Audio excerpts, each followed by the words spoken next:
سیدھا جو مدینہ جاتا ہے اس راستے کو چھوڑ کر کہ ایک الگ خفیہ راستے سے جا رہے تھے، اس راستے پر بھی پیچھا کرتے ہوئے ایک شخص آ ہی گیا، سراقہ۔ اور جب وہ قریب آنے لگا تو حضرت ابو بکر نے عرض کیا، یا رسول اللہ صلی اللہ علیہ وسلم، یہ بری نیت سے ہمارے پیچھے آ رہا ہے، یہ شاید ہمیں تیروں سے حملہ کرے گا اور زخمی کر کے گرفتار کر کے لے جانا چاہتا ہے، چونکہ مکہ میں انعام کا جو یہ 100 اونٹ کے انعام کا اعلان جو ہوا ہے، حضور اکرم صلی اللہ علیہ وسلم نے اس کی طرف دیکھا اور زمین کو حکم دیا کہ اے زمین سراقہ کو پکڑ لے۔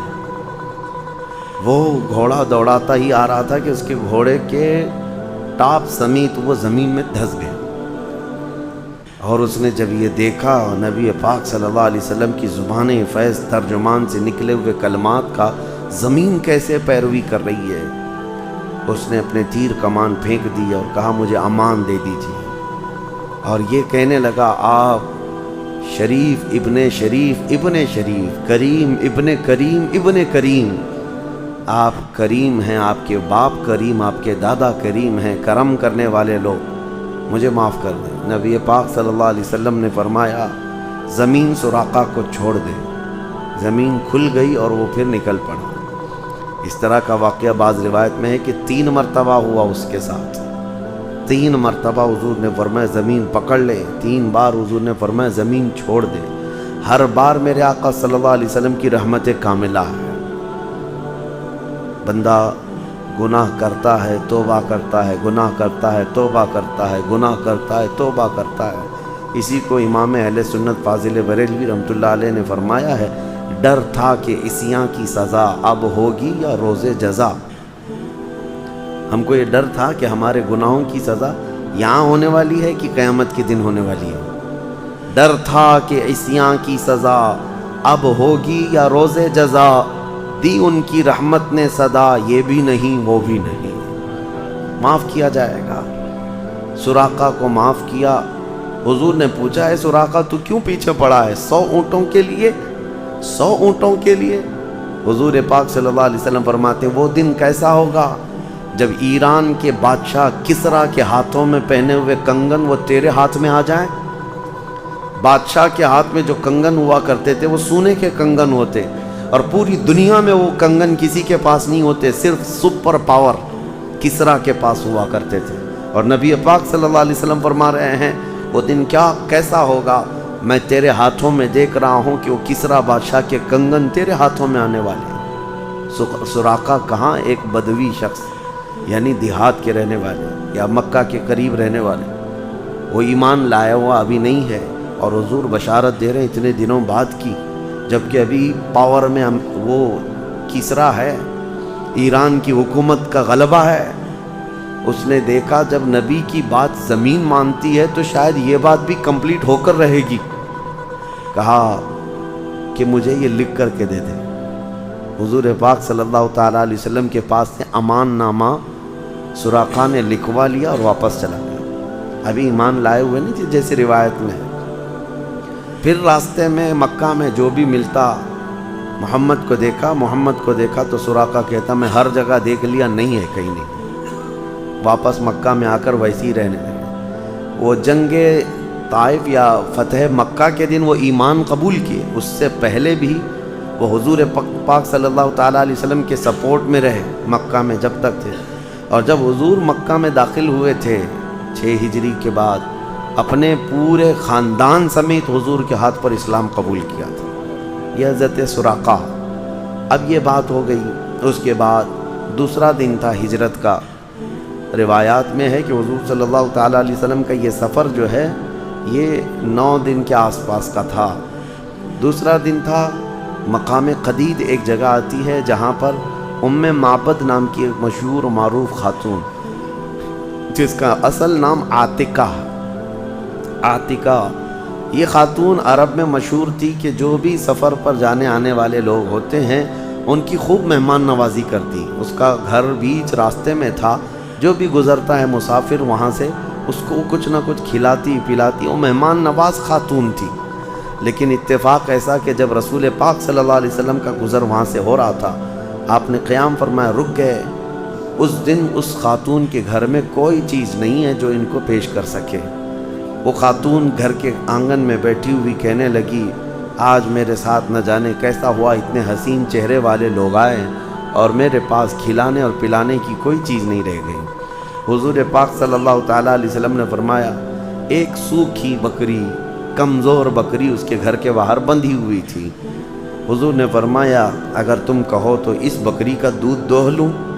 اس خاتون نے کہا اگر یہ دودھ دینے کے لائق ہوتی تو یہاں میرے گھر پہ بندھی نہیں رہتی، میرے شوہر اس کو بھی دوسری بکریوں کے ساتھ چرنے کے لیے لے جا چکے ہوتے۔ میرے شوہر ساری بکریوں کو لے گئے ہیں لیکن یہ ایک رہ گئی، اس کے دودھ، اس کے تھنوں میں بھی دودھ نہیں۔ نبی پاک صلی اللہ علیہ وسلم نے فرمایا اگر تم اجازت دو تو میں دوہ لوں۔ اس خاتون نے کہا تم اگر اپنے ہاتھوں سے دوہنا چاہتے ہو تو لے لو، قطرہ بھی نکل جائے تو یہ تمہارا نصیبہ ہے۔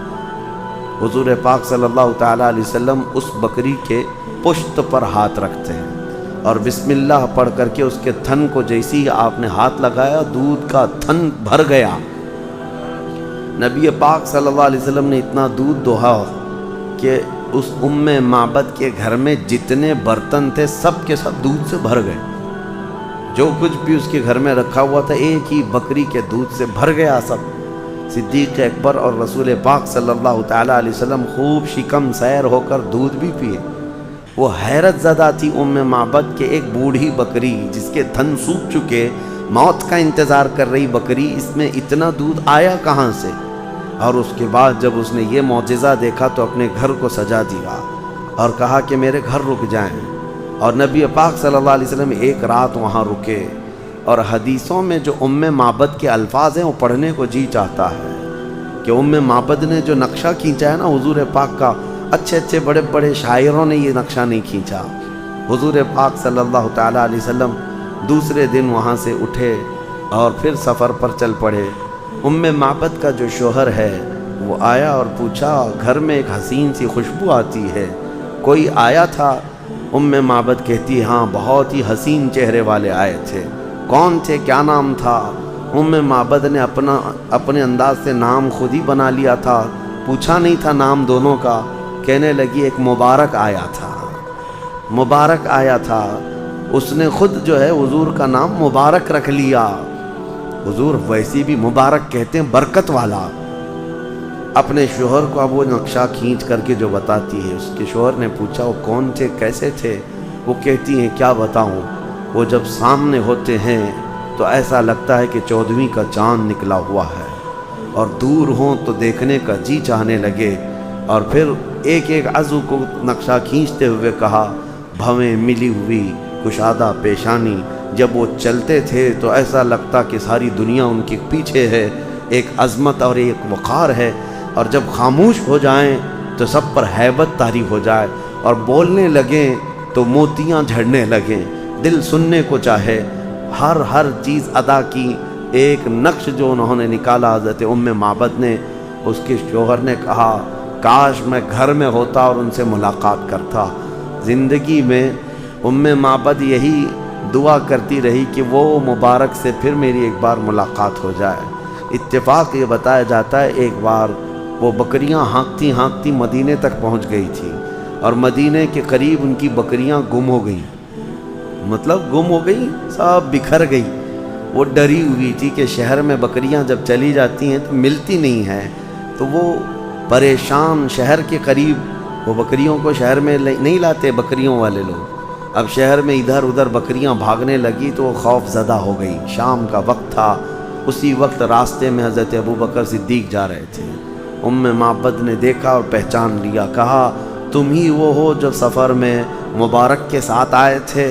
حضرت ابوبکر نے کہا کون مبارک؟ کہا تمہارا جو ساتھی جو سفر میں تھا۔ حضرت ابوبکر صدیق نے کہا ہاں وہ محمد رسول اللہ صلی اللہ علیہ وسلم۔ ام معبد ایمان لے آئیں، ان کے شوہر بھی ایمان لائے، ایک حسین یادگار تھی یہ۔ اس کے بعد نبی پاک صلی اللہ علیہ وسلم کا جو سفر ہوا، صرف سراقہ ایک ہی پکڑنے نہیں آیا، آگے جانے کے بعد ایک برید اسلمی نام سے ایک شخص 70 سواروں کے ساتھ پہنچ گیا حضور کو گرفتار کرنے کے لیے۔ حضور کو گرفتار کرنے کے لیے 70 سواروں کے ساتھ آ گیا، اور جب وہ قریب آیا تو نبی پاک صلی اللہ علیہ وسلم نے کوئی بات نہیں کی، جب وہ قریب آیا تو آپ نے صرف نظریں ڈالی. اس نے پوچھا حضور سے آپ کون ہیں؟ حضور نے صرف اتنا کہا انا محمد رسول اللہ صلی اللہ علیہ وسلم، میں محمد اللہ کا رسول ہوں. ایک جملے کی ہیبت ایسی طاری ہوئی کہ بریدہ اسلمی 70 لوگوں کے ساتھ اسلام قبول کر لیا. کوئی اور بات نہیں، حضور نے صرف ایک جملہ فرمایا تھا. نبی پاک صلی اللہ تعالیٰ علیہ وسلم بعض اوقات بڑی محنت سے دین کی تبلیغ فرماتے رہے، کچھ لوگ قبول نہیں کیے، اور بعض وہ لوگ ہیں جن کو صرف ایک جملہ کہا اور وہ اسلام میں آ گئے. یہ اپنے اپنے نصیبے کی بات ہے، اپنے اپنے ظرف کی بات